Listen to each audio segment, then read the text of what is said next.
Unapomiliki mali au na hususan ardhi pamoja na mke wako, unatengeneza usalama wa ile milki, usalama wa ile ardhi yako, inapata kiwango cha juu cha usalama zaidi. Kesho na kesho kutwa, mmoja akitangulia, mmoja atabaki kuendeleza familia. Na ikiwa kwamba umeweka hati kama ambavyo MC ameniambia niseme kidogo kuhusiana na umuhimu. Ukiwa una hati, sio rahisi sana ndugu zako au watoto wako wa kiume kumdhulumu yule mtoto wa kike. Hati ikisha kuwepo kwa jina la mama, manake ni kwamba serikali inaweza ikasimamia vizuri kuhakikisha kwamba ile haki ya mwanamke inaendelea kulindwa. Tofauti na ambavyo huna hati, manake ni kwamba ukoo utaanza kufikiria sasa ni nani apewe, na pengine ukiondoka yule mke wako na watoto wako wakanyang'anywa ile haki ya kumiliki ardhi na watu ambao sio waadilifu. Kwa hiyo tunapomiliki ardhi hizi kwa pamoja, inarahisisha sana katika kuhakikisha kwamba ile ardhi yako inaendelea kuwa salama. Lakini pia inatatua migogoro. Kuna migogoro iko hapa imetatuliwa kwa sababu tu tumekubali kupanga na kupima na sasa tunamilikisha. Kwa hiyo tunapokubali maeneo yetu yakapimwa, maana yake ni kwamba tunaondoa migogoro ambayo ingeweza kujitokeza. Kwa sababu pale ambapo tunapima, kila mmoja anaonyesha mipaka yake. Kwa hiyo kwa namna moja au nyingine, hakuna mtu ambaye ataweza kuingilia eneo lako wakati mwingine wowote ule. Kwa hiyo hati au upimaji wa ardhi unarahisisha utatuzi wa migogoro, lakini unaondoa migogoro.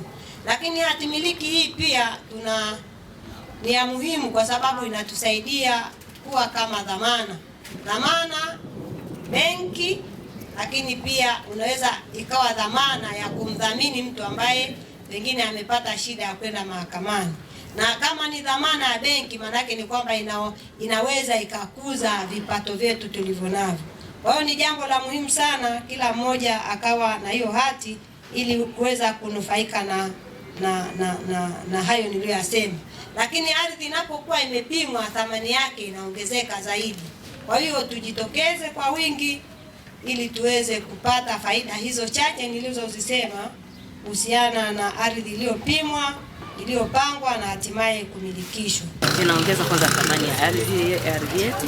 Tunaweza kutumia hati hizi kwa ajili ya kupata mikopo na kujiendeleza katika miradi mbalimbali ya maendeleo. Tunashukuru sana serikali kwa ajili ya hatua hili. Na tunaamini zoezi hili litaendelea kwa watu wengine wengi zaidi na maeneo mengi zaidi ya Tanzania ambayo nafikiri wana changamoto nyingi sana za migogoro ya ardhi. Sisi tunaamini kwa zoezi hili litapunguza asilimia kubwa sana ya migogoro ya ardhi katika nchi yetu. Tunashukuru kwa mafunzo ambayo tumepata. Tulikuwa kama kuagiza kwa kitu chochote kwamba inawezekana basi tukarisi au tukamiliki ardhi sisi hasa wanawake.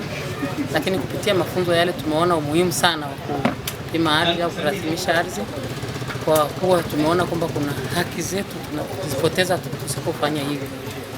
Wale wataalamu wa ardhi wanasikiliza migogoro ya ardhi ambayo iko kwa wananchi. Wananchi wanashauriwa wajitokeze ili kutaja migogoro walionayo. Wakishataja ile migogoro basi wanashauriwa, maana pale pana wanasheria. Ukiwa na hati itaepusha migogoro mingi nje na faida ambazo zinapatikana kwa kuwa na ile hati yako. Wananchi wengi wanatamani kwa sababu ni chombo kikubwa ambayo ni ulinzi na usalama wao, lakini pia kuna manufaa mbalimbali ambayo yanapatikana kwa kupata ardhi. Sisi tutafanya jitihada ambazo tumeshaanza kuzifanya za kuhakikisha tunamaliza hii migogoro kwenye maeneo haya. Lakini kubwa ni sisi tunachoomba ni ushirikiano. Tunapokuja kutatua migogoro hii, basi tuendelee kushirikiana ili lengo letu la kumaliza migogoro na watu waishi vizuri basi liweze kufanikiwa.